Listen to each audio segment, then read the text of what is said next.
అదేమంటే సచివాలయాలు, అదేమంటే వాలంటీర్లు. ఒక వ్యవస్థలు ఉంది, రాజ్యాంగబద్ధంగా ఏర్పడిన వ్యవస్థలు ఉన్నాయి.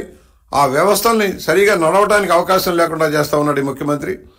పిరికివాడు గనక, తనకు గెలిచే అవకాశాలు లేవు గనక ఇవన్నీ స్థానిక సంస్థల్ని ఏదైతే సహకార రంగంలో ఎన్నికలు పెట్టడం లేదు, నామినేటెడ్.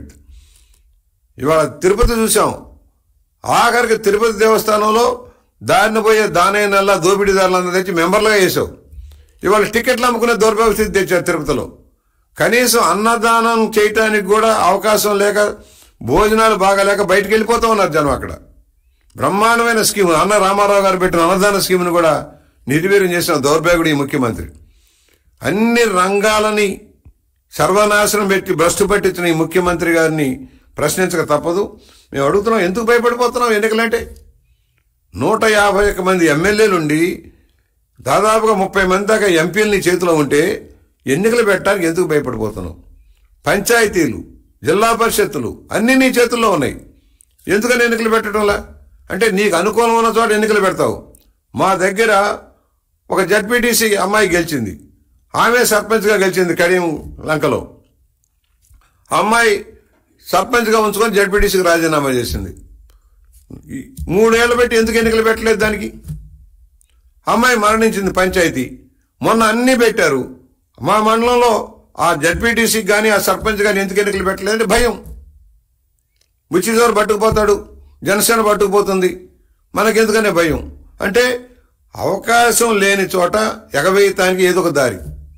ఎంత పిరిగివాడో, ఎందుకు పెట్టు, ఇవాళైనా పెట్టు, ఇంకా 2 నెలలు ఉంది టైం, వెంటనే మా దగ్గర ఆ జడ్పీటీసీకి ఆ సర్పంచ్కి ఎన్నికలు పెట్టి గెలిపించుకో, నువ్వు అధికారంలోకి వస్తావని చెబుతాం.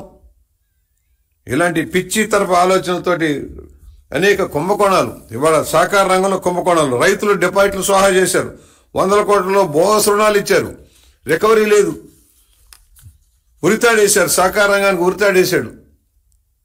ఇవన్నీ కూడా మనం ఆలోచించాలి. అవినీతి చదలతో రాష్ట్ర ప్రభుత్వం ఈ ప్రాంతాన్ని, సహకార రంగాన్ని నిర్వీర్యం చేసింది. ఎక్కడ చూసినా సొసైటీలో ఏముంది గర్వకారణం? అవినీతి, అక్రమాలు తప్పితే. నష్టాల సొసైటీలు మూసేస్తాం, కొత్త సొసైటీలు పెడతాం అన్నాడు, పెట్టాడా? 700 సొసైటీలని, 7,000 పిఎస్సీలని రద్దు చేయాలి, కొత్తవి పెడతామన్నారు, పెట్టారా మీరు? ఏ ఒక్క కేంద్రం ఇచ్చిన మార్గదర్శకత్వాలను కూడా నువ్వు అమలు చేయడంలో ఫెయిల్యూర్ అయిపోతున్నావు. దీనివల్ల రైతాంగం నష్టపోతున్నారు, రైతు పరపతి నష్టపోయింది, రైతులకు రావాల్సిన సహకారం అందకుండా పోయింది. రైతాంగానికి అవసరమైన సొసైటీని నిర్వీర్యం చేయటం చాలా దుర్మార్గపు చర్య. ఇన్సూరెన్స్ పథకంలో దాన్ని నాశనం చేశావు. ఇన్సూరెన్స్ కేంద్ర ప్రభుత్వ పథకంగా ఉన్న ఇన్సూరెన్స్ స్కీమ్ పక్కన పెట్టేశావు, నేనేదో ఉద్ధరిస్తానన్నావు. ఇవాళ రైతులకు నష్టపరిహారం చెల్లించలేక తప్పుడు లెక్కలు చెప్పే పరిస్థితికి వచ్చావు. ఇవాళ అధిక వర్షాల వల్ల తీవ్రంగా నష్టపోయిన రైతాంగానికి సహాయం అందని పరిస్థితి. 1000 కోట్లు నష్టపోతే 100 కోట్లు నష్టపరిహారం చూపించే పరిస్థితికి వచ్చావంటే నీ వీనహి స్థితికి ఇది ఒక అర్థం పడుతుంది. రైతు వ్యతిరేకివి, ప్రజా వ్యతిరేకివి, చట్టాలను గౌరవించవు, రాజ్యాంగాన్ని గౌరవించవు, అన్నిటినీ నీ చెప్పు చేతుల్లో పెట్టుకుని రాక్షస ప్రభుత్వం ఒక శాడిస్ట్ మనస్తత్వంతో ఈ వ్యవస్థలను నాశనం చేశావు. రైతాంగానికి సంబంధించిన నీటి పథకాలను ఏ విధంగా నాశనం చేశావో సహకార రంగాన్ని కూడా అదే విధంగా నాశనం చేసిన ఈ ముఖ్యమంత్రి గుణపాఠం చెప్పాలని మేము విజ్ఞప్తి చేస్తున్నాం. సహకార రంగంలో జరుగుతున్న అన్ని తప్పుడు విధానాల మీద విచారణ జరగాల్సిన అవసరం ఉంది, సమగ్ర విచారణ జరగాల్సిన అవసరం ఉంది, ఆడిట్ జరగాల్సిన అవసరం ఉంది, ఆడిట్ రిపోర్ట్ ప్రకారం చర్యలు తీసుకోవాల్సిన అవసరం ఉంది. అధికారులు ప్రభుత్వం కొమ్మక్కై సహకార రంగంలో దోపిడీ చేస్తా ఉన్నారు, 1000 కోట్లు దోపిడీ చేస్తున్నారు. ముఖ్యమంత్రికి కావాల్సింది కూడా అదే. వాళ్ళు తింటే నాకు తెచ్చిస్తారు కదా, నా వాటా నాకు వస్తుందనే ఆలోచన ముఖ్యమంత్రి గారు ఉన్నారు. సహకార రంగం వల్ల కనీసం 1000 కోట్ల రూపాయలు ఈ ముఖ్యమంత్రి గారి ఖజానాకి చేరిపోయినాయి, ఆయన సొంత ఖజానాకి చేరిపోయినాయి.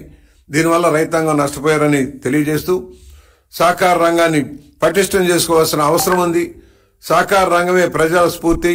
డైరీల్ని అమూలు కట్టబెట్టి ఏ విధంగా దోపిడీ చేసావో మనం చూసాం. ఆ అమూలు నత్తనడక నడుస్తూ ఉంది. రైతులకు ఇస్తామన్న సహకారం అందించలేకపోయావు, మద్దతు ధర ఇవ్వలేకపోయావు, అధికంగా బోనస్ ఇస్తానన్న అది ఎగ్గొట్టావు. రాష్ట్ర సంపదని అమూలు కట్టబెట్టి నీ వాటా నువ్వు తెచ్చుకున్నావు, కానీ రైతులకు ఒరిగింది ఏమిటి? సహకార డైరీలు నాశనం చేశావు, సహకార షుగర్ ఫ్యాక్టరీలు నాశనం చేశావు, సహకార సొసైటీలని, పిఎస్సీలని, అలాగే అర్బన్ బ్యాంకుల్ని అన్నింటినీ నాశనం చేసిన ఈ ముఖ్యమంత్రికి తగిన గుణపాఠం చెప్పాల్సిన అవసరం ఉందని సవినీయంగా మనవి చేస్తా ఉన్నాం.